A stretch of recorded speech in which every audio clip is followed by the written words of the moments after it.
According to Epicurus, a human life goes well to the extent that it contains pleasure, and goes poorly to the extent that the person living it experiences pain. And it is for this reason that is argued in the letter to Menoikeus that Epicurus believes we have no reason to fear death. While death does eliminate all pleasurable experiences, it also eliminates all painful experiences.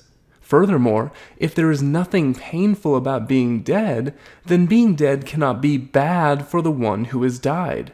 And how could it be rational to fear something that isn't even bad in the first place? So, Epicurus' judgment that death is not bad for us is based upon a particular claim about what makes a human life go well. Consequently, we need to ask whether this is a claim we should accept. Is it true that the relative goodness or badness of a person's life is determined solely by the amount of pleasure or pain that the person in question experiences? If there is something else beyond this which determines human well-being, then there also may be reasons that Epicurus has missed for why death is bad for the person who dies. In this week's discussion, one such possibility was raised. One student suggested love instead of pleasure is what genuinely determines the goodness or badness of a person's life. This is an answer which has significant intuitive appeal. What makes many people lament death, whether their own or that of others, is the fact that death cuts them off from those they love, from their parents, children, spouses, and friends. More positively, these same relationships are also often cited as a significant source of joy and fulfillment in our lives. If that is true, then perhaps what makes death bad for us is not that it undercuts our ability to experience pleasure. Instead, maybe what makes death bad for us is that it threatens to sever the bonds of love that make our lives worthwhile. A parent who is estranged from their child suffers a significant misfortune. And doesn't death do precisely this in a final and permanent way? Now, at this point, we can imagine Epicurus defending his conception of the human good in the following way. Sure, it is true that love is one of the primary things that makes a human life go well, but we need to think more deeply about just why that is. Love is valued and valued so highly because many of the most pleasurable and most joyful experiences a person can have stem from our loving relationships. Likewise, many of the most painful experiences a person can have also come about when these relationships are severed or damaged. So, involving oneself in a relationship of genuine love with another person makes us vulnerable to both higher highs and lower lows than we would be otherwise. Given this, Epicurus would not deny that loving relationships can make our life better, nor that once they are formed, it can be important to maintain them. However, the reason for this ultimately has to do not so much with the nature of the relationship itself, but with the influence that the formation and maintenance of such relationships have upon the amount of pleasure and pain that we experience. At bottom, anything we find valuable in human life, or anything that detracts from a good human life, has that status because of its tendency to produce either pleasure or pain. Our concern here is with whether Epicurus has correctly identified the reason why loving relationships are an essential component of human well-being. In order to determine this, we first need a more precise definition of what love is. And here, for a different perspective, I want to examine the definition given by St. Thomas Aquinas. In his famous work, the Summa Theologica, Aquinas argued that not every love has the aspect of friendship, but only the love that comes with goodwill. That is, when we love someone so that we will him a good. The idea expressed in this statement is often neatly captured by the remark that love is willing the good of the other.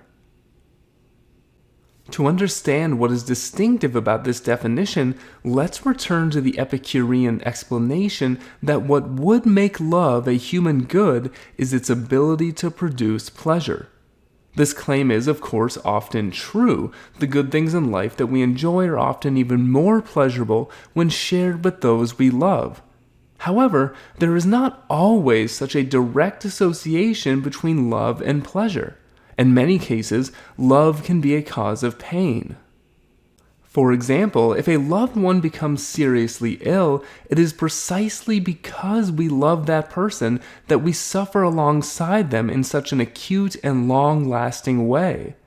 If a parent has a child whose actions are taking her down a self-destructive path of addiction, it might be easier and less immediately painful for the parent to go along with and enable the child's behavior instead of trying to stop it.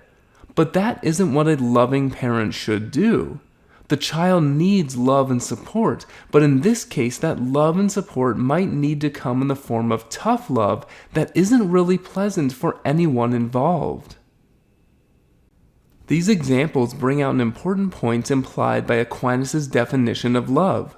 Love often involves pleasant and joyful feelings, but love cannot simply be reduced to these feelings. More fundamentally, love involves a certain type of obligation toward another person, an obligation which in the worst of circumstances may require actions that are painful and difficult. As Aquinas tells us, love requires willing the good of the other. The focus of love is on the needs of the person we love instead of on our own desires, pleasures, and comfort. The reason we suffer so much when our spouse is sick is because in loving them we want what is best for them.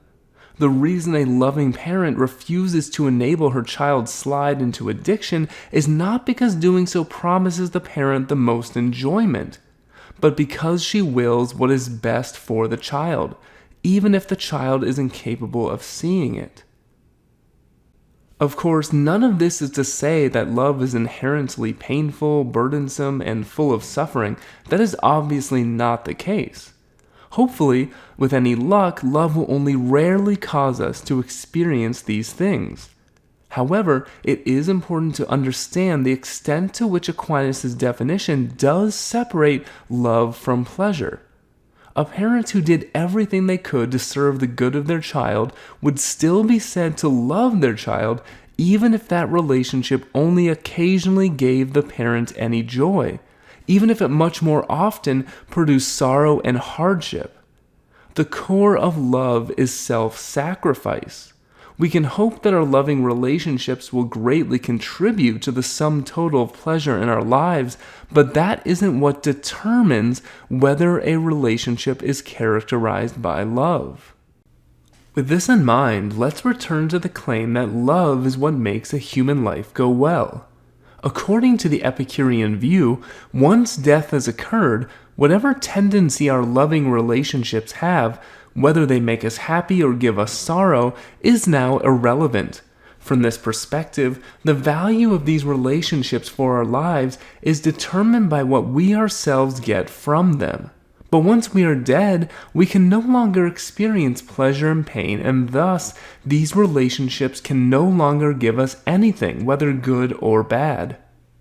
However, if love involves a deeper commitment of self-sacrifice, and if love is a primary component of a good human life, then our death threatens to have a much more significant effect on us. Death prevents us from being able to strive actively after the good of those others who we most deeply care about. Even if Epicurus is right that the state of death itself may be neither pleasant nor painful, it can still take something significant from us. Death can still rob us of the ability to participate in those relationships which make a life of significance and meaning possible.